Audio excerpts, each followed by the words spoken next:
In the leafy Oxfordshire countryside, a surprising EU withdrawal red line running through the middle of the UK nuclear industry, fearing Brexit fallout. The Joint European Torus is a nuclear fusion reactor of the future, run under the Euratom nuclear safety treaty, from which the EU withdrawal bill removes Britain upon Brexit. Here, they're perfecting how to use robots to handle safely nuclear materials. The legal basis for that in Britain has for decades been Euratom. Withdrawal might have far-reaching consequences for the way the nuclear industry regulates, transports and researches its radioactive materials. Leaving Euratom is absolutely an existential threat to us as an organisation. About 2/3 of my turnover comes from the European Commission. So, as I say, it is an existential issue. We have to find a resolution to this problem so that we can continue doing the world-class, cutting-edge science that we do here. When nuclear fusion occurs, this is actually the hottest place in the solar system.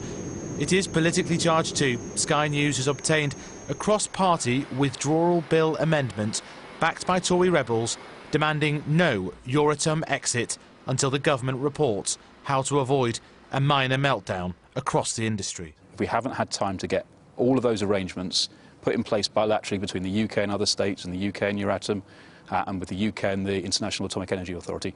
If we haven't got all of that done by the time that we leave the European Union and we leave and cease to be a member of Euratom, then we're faced with significant disruption to absolutely everything. You know, the clock is ticking, and it has been since the day after the referendum, and we've made very little progress so far. Indeed, Sky News understands some big UK nuclear firms are already planning to relocate nuclear material and components around Europe in anticipation of legal barriers to their movement into and out of the UK after Brexit.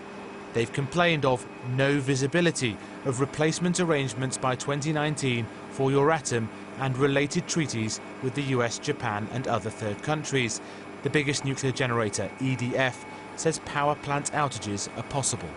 If we fail to have nuclear cooperation agreements in place with key third countries, we wouldn't be able to share nuclear components, nuclear information with those countries.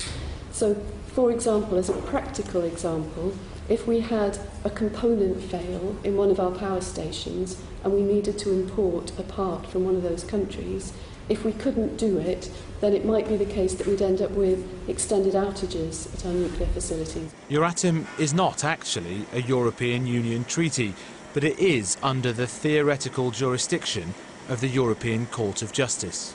For the Prime Minister, her Brexit red lines were all about sovereignty.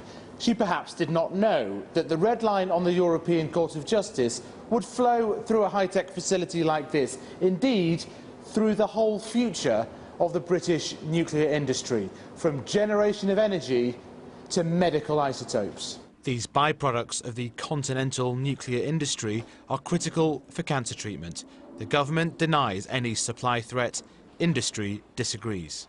They degrade very quickly in a matter of days. So currently, if there's disruption to transport, for example, over a weekend, it could mean that some appointments are cancelled. The government says it's legally obliged to leave Euratom, but hasn't published the advice underpinning that. It is publishing a nuclear safeguards bill, but time now ticking to rework a series of international agreements or agree a transition. No deal in this industry could prove rather toxic indeed. Faisal Islam, Sky News in Oxfordshire.